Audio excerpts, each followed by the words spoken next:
नमस्कार, आप देख रहे हैं निष्कर्ष भारत और मैं हूं आपके साथ वैशाली।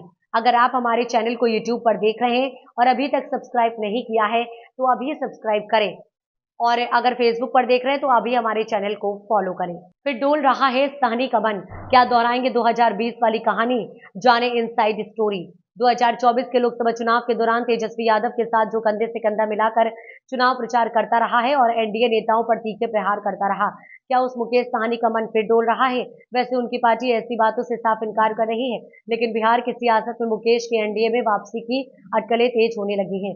आखिर क्यों, आप भी समझिए। सन ऑफ मल्लाह के नाम से मशहूर और बिहार में मल्लाहों की पॉलिटिक्स करने वाले वीआईपी सुप्रीमो मुकेश सहनी एक बार फिर चर्चा में हैं। चर्चा इस बात की है कि क्या मुकेश 2020 वाली कहानी दोहराएंगे, जब उन्होंने महागठबंधन की प्रेस कॉन्फ्रेंस के दौरान ही महागठबंधन छोड़ने का न सिर्फ ऐलान किया था बल्कि यहां तक कह दिया था कि तेजस्वी यादव ने उनकी पीठ में छुरा घोंपा है। ये चर्चा इसलिए मौज है क्योंकि बिहार की सियासी फिजा में ये बात फैल रही है कि मुकेश एनडीए में वापसी कर सकते हैं। पिता की हत्या के बाद घटी दूरियां। 2024 के लोकसभा चुनाव के दौरान मुकेश सहनी महागठबंधन न सिर्फ हिस्सा रहे बल्कि तेजस्वी यादव के साथ उन्होंने पूरे बिहार में 250 से ज़्यादा चुनावी सभाएं की। उन्हें लोकसभा की 3 सीटें भी मिली थी। ये अलग बात है कि सफलता एक पर भी नहीं मिली। चुनाव प्रचार के दौरान मुकेश सहनी ने एनडीए नेताओं के खिलाफ बड़े ही तीखे हमले भी बोले, लेकिन उनके पिता की निर्मम हत्या के बाद जिस तरह से एनडीए नेताओं ने उनके साथ सहानुभूति दिखाई, उससे रिश्तों में जमी बर्फ पिघलती दिख रही है। 2014 में उनकी पार्टी में चुनाव तो नहीं लड़ा, लेकिन वे बीजेपी नेता अमित शाह के साथ चुनाव प्रचार करते जरूर नजर आए। 2015 का विधानसभा चुनाव भी मुकेश सहनी ने नहीं लड़ा, लेकिन निषाद आरक्षण को लेकर उन्होंने सियासत तेज कर दी थी। 2019 में महागठबंधन का हिस्सा बने।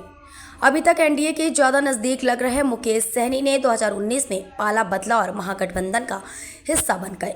महागठबंधन के सीट बंटवारे में उन्हें 3 सीटें भी मिली, हालांकि किसी भी सीट पर जीत हासिल नहीं हो सकी।